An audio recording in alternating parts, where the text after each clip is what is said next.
साथियों नमस्कार, जय श्री कृष्ण, जय श्री राम। अष्टावक्र गीता का आज 15 प्रकरण शुरू कर रहे हैं। यह तत्वबोध भोग की अभिलाषा रखने वालों के लिए व्यक्त है। सूत्र 1, अष्टावक्र उवाच। सत्व बुद्धि वाला पुरुष थोड़े से उपदेश से ही कृतार्थ होता है। असत बुद्धि वाला पुरुष आजीवन जिज्ञासा करके उसमें मोह को ही प्राप्त होता है। राजा जनक को अष्टावक्र आत्मज्ञान की पुष्टि हेतु फिर उपदेश करते हुए कहते हैं कि सत्व बुद्धि वाले पुरुष का अंतकरण शुद्ध होता है, इसलिए थोड़े से उपदेश से ही उसे आत्मज्ञान हो जाता है। किंतु वासना युक्त राग, द्वेष, अहंकार, लोभ, मोह, घृणा आदि से भरे चित्त को निर्मल करने में काफी समय लगता है। अनेक जन्म भी लग जाते हैं। इसलिए ऐसा असत बुद्धि वाला पुरुष आजीवन जिज्ञासा करके भी आत्मज्ञान से वंचित रहता है। उसकी जिज्ञासा केवल बौद्धिक होती है। वह धर्म व आध्यात्म को भी बुद्धि के तल पर ही समझना चाहता है। समझने से तर्क वितर्क पैदा होता है। अन्य धर्मों एवं शास्त्रों के अध्ययन से वह कहीं समन्वय बिठाता है, कहीं विरोध देखता है। इस प्रकार अध्ययन के आधार पर वह सत्य को भी बुद्धि द्वारा ही जानना चाहता है, जिससे वह पंडित तो बन सकता है किंतु ज्ञानी नहीं बन सकता। उसे शास्त्रों से एवं अपने बौद्धिक जानकारी से मोह हो जाता है, जिससे वह उपलब्धि से वंचित रह जाता है।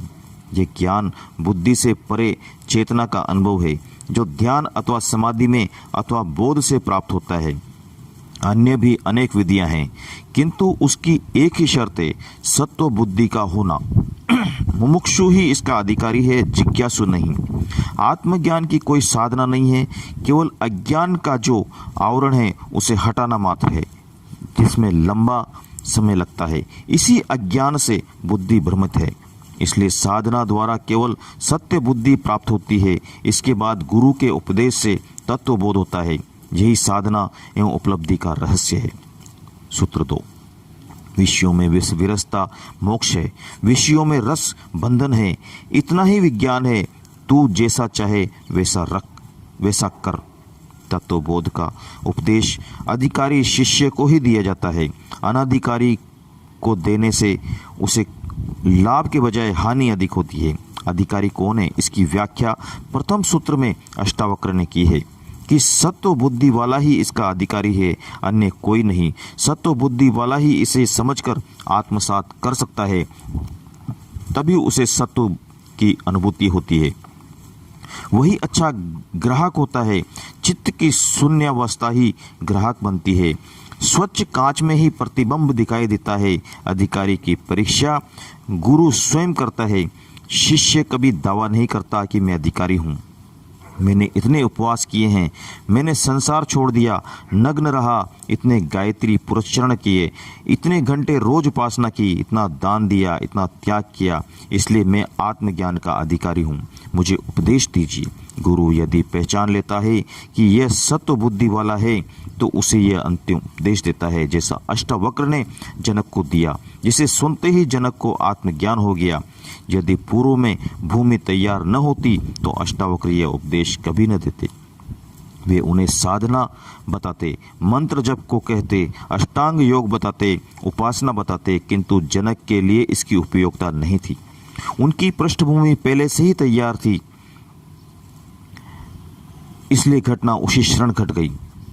अष्टावक्र ने फिर परीक्षा ली, जिससे उनको विश्वास हो गया कि जनक को वास्तव में आत्मज्ञान हो चुका है, भ्रांति नहीं हुई है।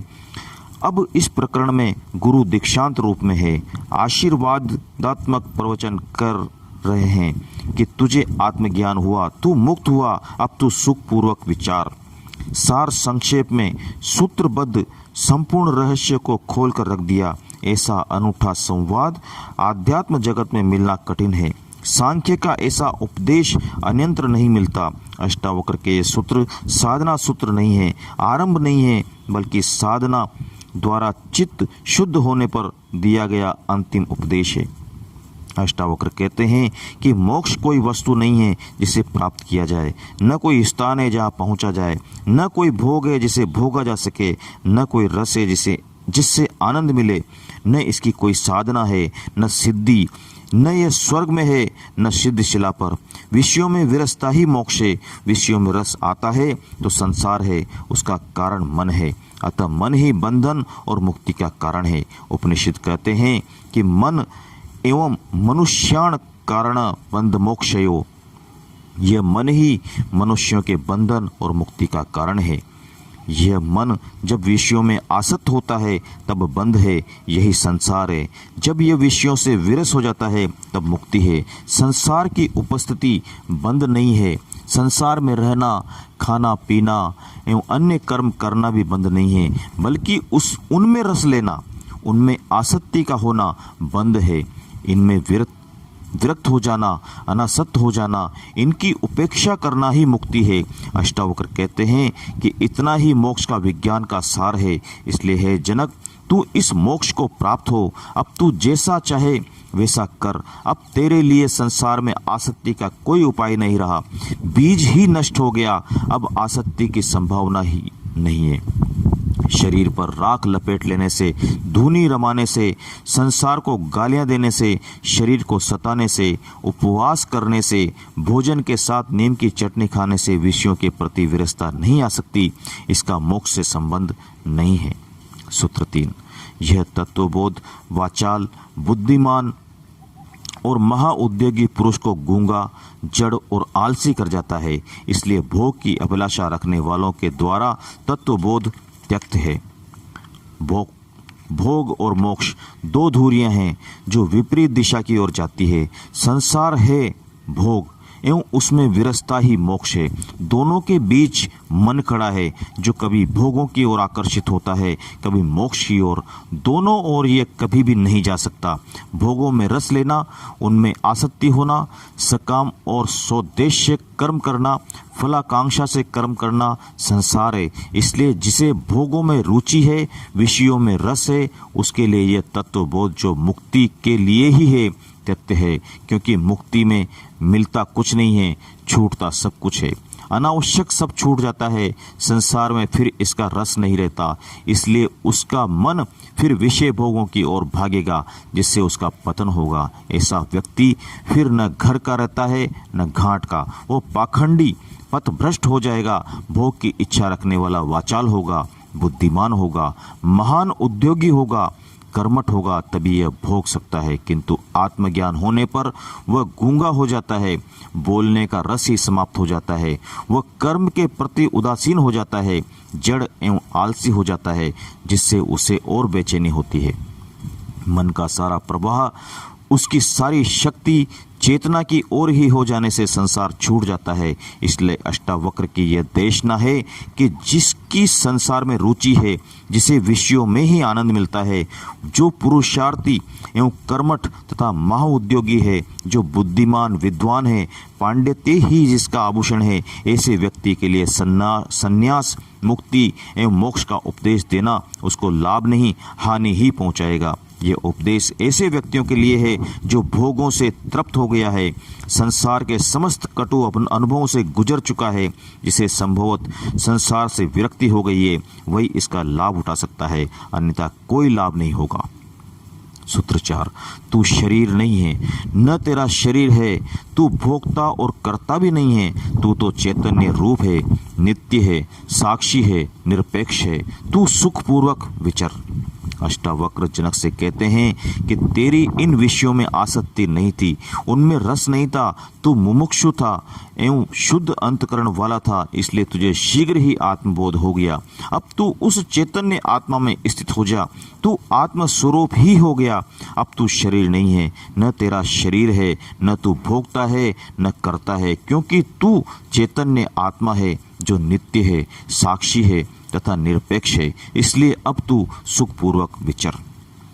सूत्र 5, राग और द्वेष मन के धर्म है, तू कभी मन नहीं है, तू निर्विकल्प निर्विकार बोध स्वरूप आत्मा है, तू सुखपूर्वक विचर।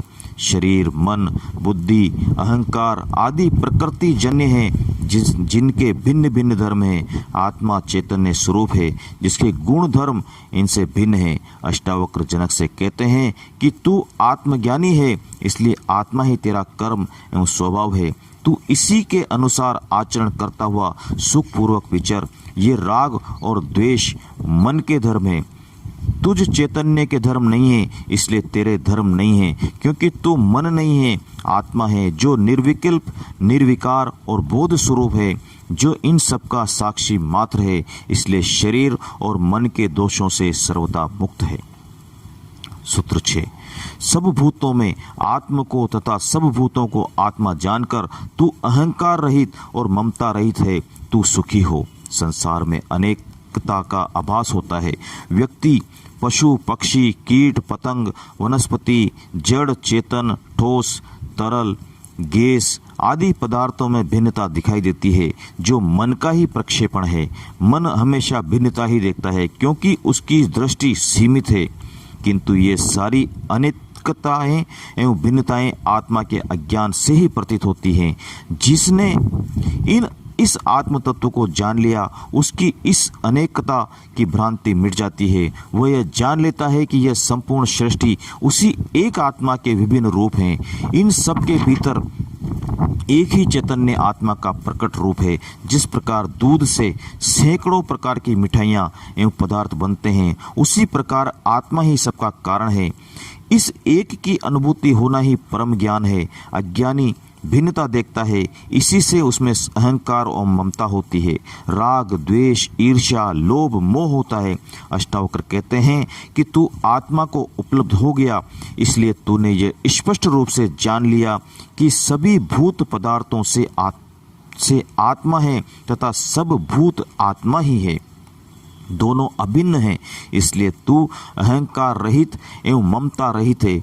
अब तू सुखी हो। यह कथन वैसा ही है वैज्ञानिक जैसा। वैज्ञानिक विद्युत और पदार्थ को अभिन्न मानते हैं। पदार्थ ही ऊर्जा है एवं ऊर्जा ही पदार्थ है। आध्यात्म की यह दृष्टि भी पूर्ण वैज्ञानिक है।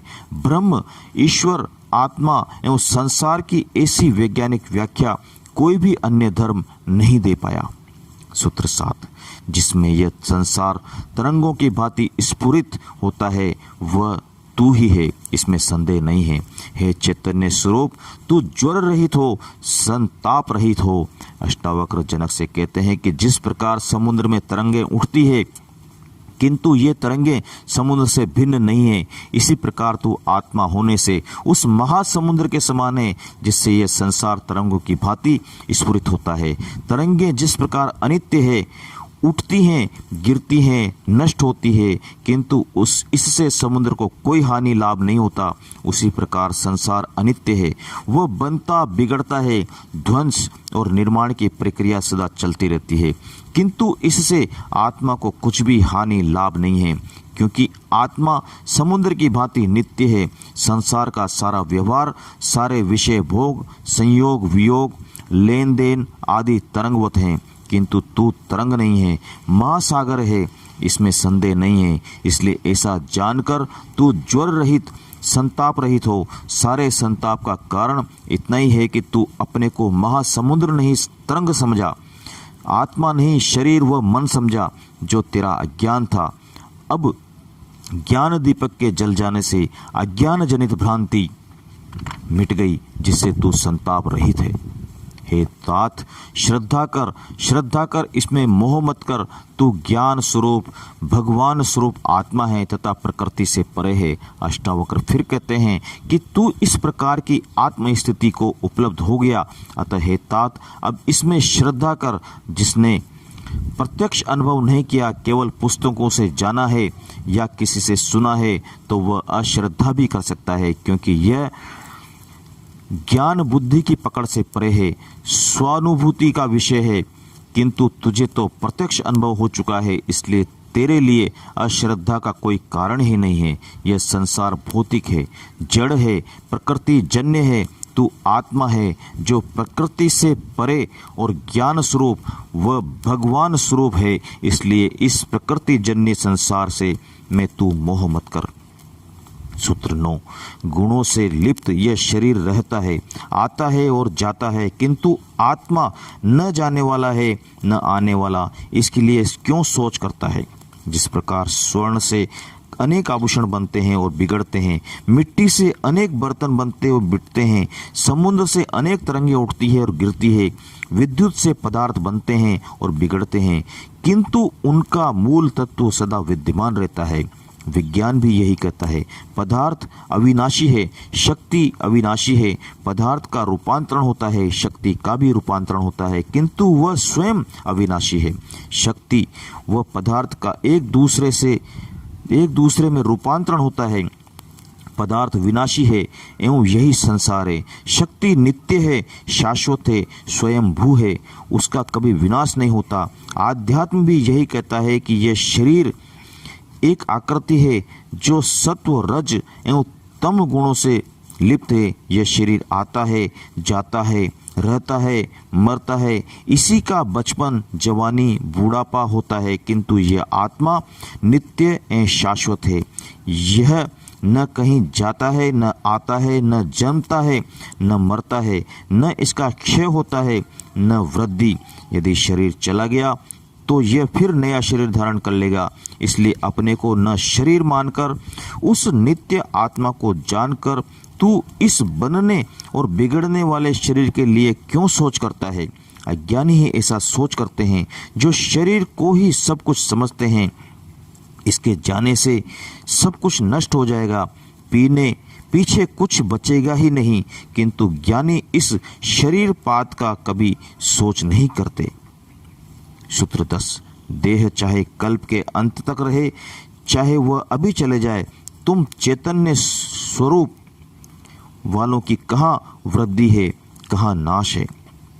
इसी क्रम में अष्टावकर कहते हैं कि यह देह तो मरण धर्मा है, यह तो जाएगी ही, नष्ट होगी ही, इसे बचाने का कोई उपाय ही नहीं है। राम की भी नहीं बची, कृष्ण की भी नहीं बची, बुद्ध की भी नहीं बची। यह ज्ञानी की बची, न अज्ञानी की, न संत महात्मा की बची, न चोर डाकों की। आना जाना यह सृष्टि का नियम है, इसमें अपवाद है ही नहीं। जब यह ध्रुव सत्य है कि देह नष्ट होगी ही, फिर चाहे वह कल्पांत तक रहे अथवा अभी नष्ट हो जाए, कोई अंतर नहीं पड़ता। अतः यह सोच का विषय ही नहीं है, किंतु चैतन्य रूप आत्मा है, इसलिए यह आत्मा न नष्ट होगी न इसकी वृद्धि ही है। यह जैसा है वैसा ही सदा रहेगा। तू आत्मरूप होने से नित्य है, अतः तू सुखी हो। सूत्र 11, तुझ अनंत महासमुद्र में विश्व रूप तरंग अपने स्वभाव से उदय और अस्त को प्राप्त होती है, किंतु न तेरी वृद्धि है न नाश है। अष्टावक्र कहते हैं कि जिस प्रकार इस अनंत महासागर में वायु के झोंकों से अनेक प्रकार की तरंगें उठती है और नष्ट होती है, किंतु इससे समुद्र की न वृद्धि है न नाश। जिस प्रकार आकाश में अनेक वायु विक्षेप उठते और शांत होते हैं, किंतु आकाश सदा अस्पृत रहता है, उसी प्रकार तू आत्मा रूपी अनंत महासमुद्र में, जिसमें चित्त की चंचलता के कारण विश्व रूपी तरंगें उठती है एवं नष्ट होती है, किंतु इनसे यह साक्षी आत्मा सदा अप्रभावित रहती है। संसार के वृद्धि एवं नाश से तुझ आत्मा की वृद्धि व नाश नहीं है। सूत्र 12, हे तात, तू चैतन्य रूप है, तेरा यह जगत तुझसे भिन्न नहीं है, इसलिए है और उपादेय की कल्पना किसकी, क्यों कर और कहाँ हो सकती है। यह समस्त सृष्टि एक ही इकाई है, यह संयुक्त है, अखंड है, इसका विभाजन हो ही नहीं सकता। यह सृष्टि परिधि है, किंतु इसका केंद्र एक है, धुरी एक है, जिसके सहारे यह संसार चक्र चलता है।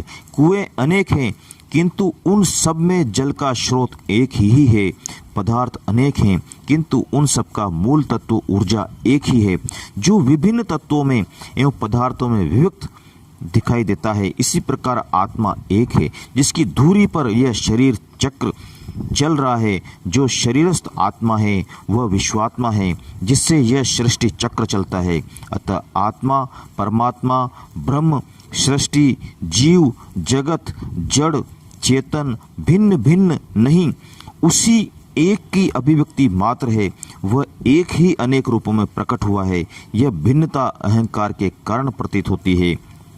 इसी भिन्नता के अज्ञान के कारण है और उपादेय, ग्रहण और त्याग, संसार और परमात्मा, लाभ और हानि, जीवन और मृत्यु आदि अनेक द्वंद्वों की कल्पना होती है एवं यह द्वंद्व ही दुखों का कारण बन जाता है। इसी अहंकार से वासना का उदय होता है एवं वासना ही संसार है। इसलिए अष्टावक्र जनक से कहते हैं कि तू चैतन्य रूप आत्मा है, अतः यह जगत तुझसे भिन्न नहीं है। फिर इस है और उपादेय की कल्पना तुझसे कैसे हो सकती है? है और उपादेय की कल्पना तभी होती है जब मनुष्य अपने को सृष्टि से भिन्न शरीर मात्र मानता है, समझता है। आत्मा का अनुभव होने पर है और उपादेय की कल्पना व्यर्थ हो जाती है। जैसे एक ही शरीर के विभिन्न अंगों में कौन सा है और कौन सा उपादेय, यह कल्पना करना ही मूढ़ता प्रतीत होती है। ऐसी ही यह सृष्टि है। इसके अंग भिन्न होने से है और उपादेय कहना उचित नहीं है। यह व्याख्या मन एवं अहंकार के कारण दी जाती है जो अज्ञान मात्र है। सूत्र 13। तुझ एक निर्मल, अविनाशी, शांत और चैतन्य रूप आकाश में कहाँ जन्म है, कहाँ कर्म है और कहाँ अहंकार है। अष्टावक्र फिर कहते हैं कि आत्मा निर्मल है, उसमें दोष है ही नहीं। यह शुद्ध है, अविनाशी है, शांत है, इसमें तरंगे उठती ही नहीं तथा यह चैतन्य रूप आकाश की भांति सवस्त्र है, सदा विद्यमान है। इसका न जन्म है, न कर्म है, न अहंकार है। हे जनक, तू आत्मा है, इसलिए ये सभी गुण तेरे हैं। ये सारे विकार मन, शरीर और अहंकार के हैं जिनसे तू भिन्न है। अपने को आत्मवत जान लेने पर इसकी प्रतीति नहीं होती। सूत्र 14। जिसको तू देखता है उसमें एक तू ही भासता है।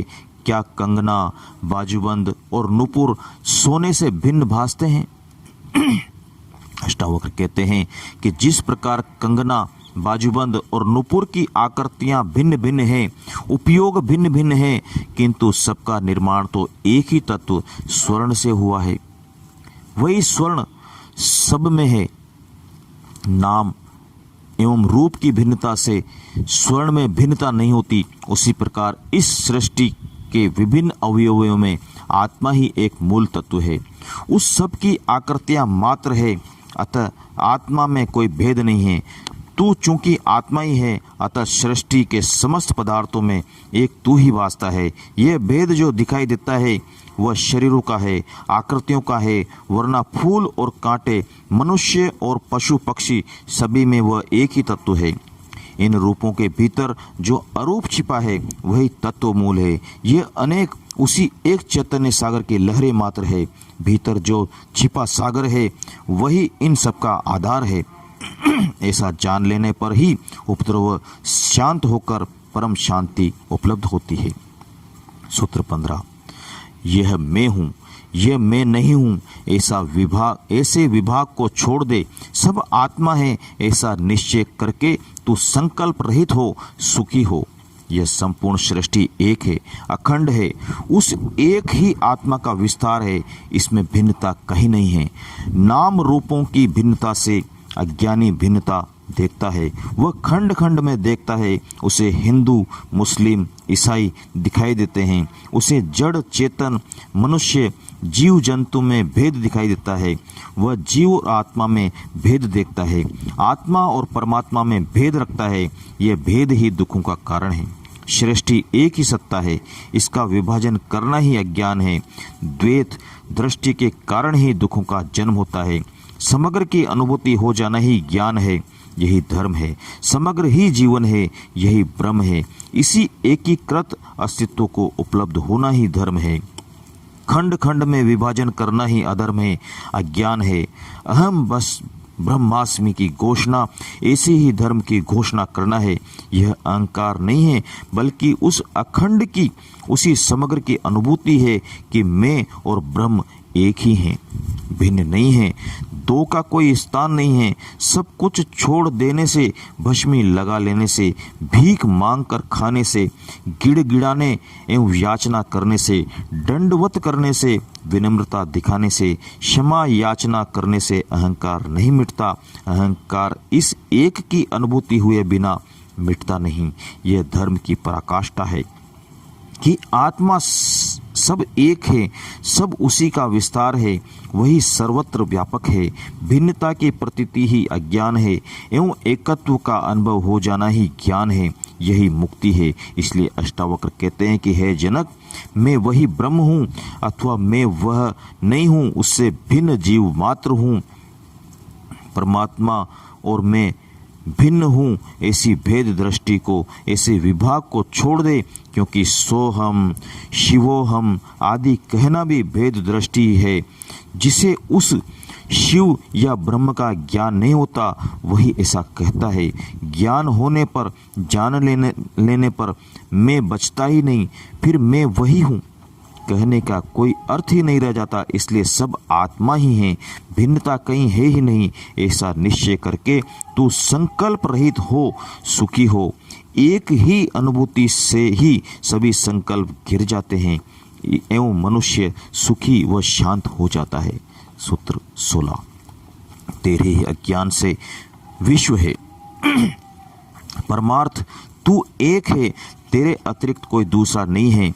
न संसारी और न असंसारी है। इस क्रम में अष्टावक्र कहते हैं कि हे जनक, तुझे विश्व की अपने से भिन्न प्रतीति हो रही है। तू संसार को अपने से भिन्न समझता है, इसलिए मैं और विश्व तुझे दिखाई देते हैं। और यह दो का विभाजन ही अज्ञान है। उसी अज्ञान के कारण यह विश्व है, अन्यथा परमार्थ में न तू है न यह विश्व, बल्कि एक ही आत्मा है। जो तू है वही यह विश्व है।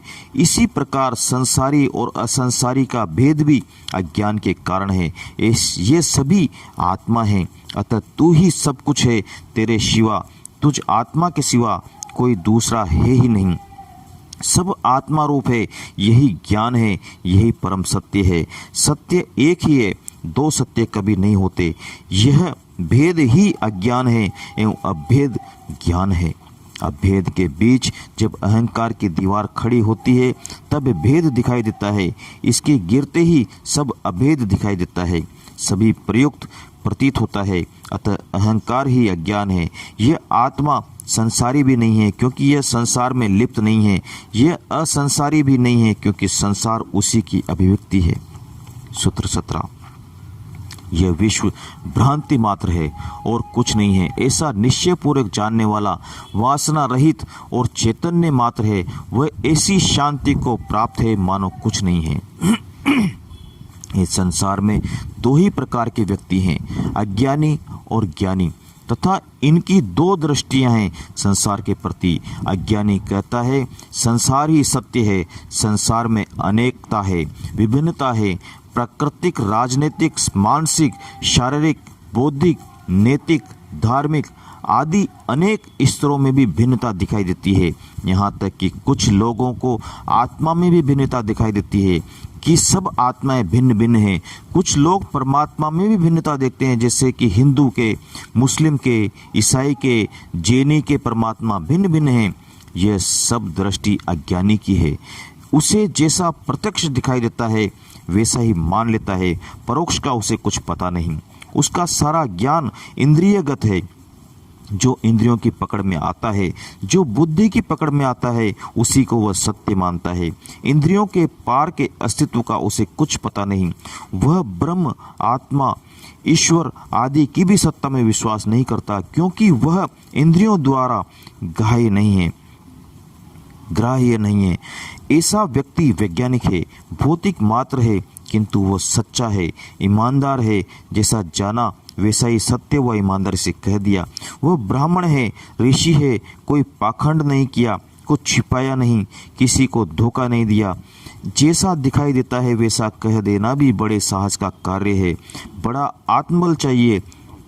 दुनिया के सारे धर्मों की मान्यताओं को ठुकराकर तथा सजा के भय को भी साहस के साथ स्वीकार करते हुए जब गैलीलियो ने कहा कि सूर्य नहीं पृथ्वी घूमती है, तो उसके ये वाक्य क्या किसी ऋषि वाक्य से कम थे?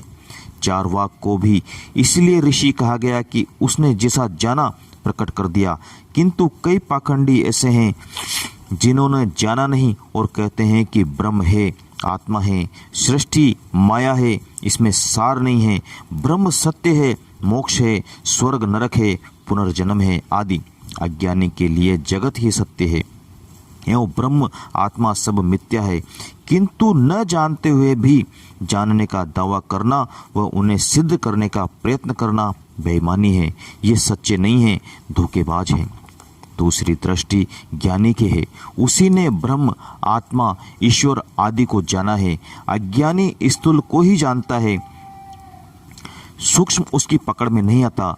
वह प्रकृति को ही जानता है, उसकी दृष्टि शरीर, उसके भोग एवं विषयों तक ही सीमित है, जिससे इनसे परे जो सूक्ष्म है, जो चेतन है, जो शक्ति है, उसे नहीं जान पाता, जिससे वह कहता है कि यह है ही नहीं।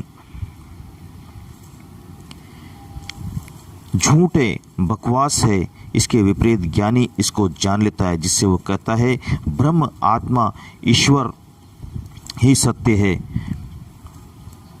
जगत मिथ्या है।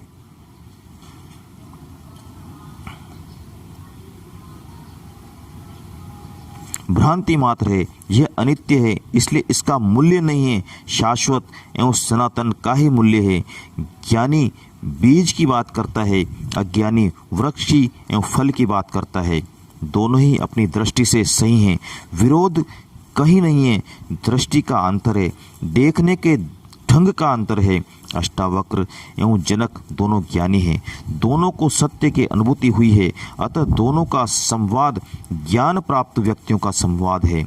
एक ज्ञानी एवं दूसरा अज्ञानी होता है तो संवाद नहीं, विवाद ही होता है। तर्क और प्रमाण पूछे जाते हैं, कुतर्क होता है। अपने मत को सिद्ध करने का आग्रह होता, किंतु ऐसा न होकर एक ही सत्य को दोनों उसी रूप में प्रकट कर रहे हैं। अष्टावक्र कह रहे हैं कि यह विश्व भ्रांति मात्र है और कुछ नहीं। जो वासना रहित हो गया, अहंकार शून्य हो गया, वही अपने भीतर स्थित चैतन्य आत्मा को जान लेता है। ऐसा ज्ञान होने पर उसे यह विश्व भ्रांति ज्ञात होने लगता है। उसका अर्थ यह नहीं कि यह सृष्टि ही भ्रांति है, यह है ही नहीं, बल्कि इसका अर्थ इसके साथ जो हमारे रागात्मक संबंध हैं, जो आसक्ति है, जो लगाव है, वह सब भ्रांति है। ज्ञानी इस आसक्ति से मुक्त हो जाता है, इसलिए उसको यह भ्रांति ज्ञात होती है एवं आत्मा मात्र ही सत्य प्रतीत होती है। आत्मज्ञानी है ऐसा निश्चय पूर्वक जानता है, अज्ञानी नहीं जान सकता। इसलिए ज्ञानी ऐसा जानकर शांति को प्राप्त होता है, जबकि अज्ञानी संसार को सत्य जानने के कारण अशांत ही बना रहता है। ज्ञानी एवं अज्ञानी में यही अंतर है। ज्ञानी की दृष्टि अज्ञानी से भिन्न हो जाती है। सूत्र 18। संसार रूपी समुद्र में तू एक ही था और होगा, तेरा बंध और मोक्ष नहीं है। तू कृत्य होकर सुखपूर्वक विचर। बंधन में तीन का होना आवश्यक है, एक जो बंधता है, दूसरा जिससे बांधा जाता है, तीसरा बांधने वाला। अज्ञानी जीव ही बंधन में है। संसार के प्रति उसकी आसक्ति, उसका मोह, उसकी वासना ही बंधन है। जिससे व्यक्ति अज्ञानवश स्वयं ही बनता है, उसे कोई बांधने वाला नहीं है। संसार कभी किसी को नहीं बांधता, किंतु ज्ञान प्राप्ति के बाद ज्ञानी की दृष्टि बदल जाती है। वह अपने को शरीर, मन और अहंकार से परे शुद्ध चैतन्य आत्मा जान लेता है, जिससे सृष्टि और आत्मा का भेद ही समाप्त हो जाता है। अज्ञान का पर्दा हट जाता है, फिर वही एक चैतन्य मात्र रह जाता है। जब एक ही है तो न बंधन है न मोक्ष।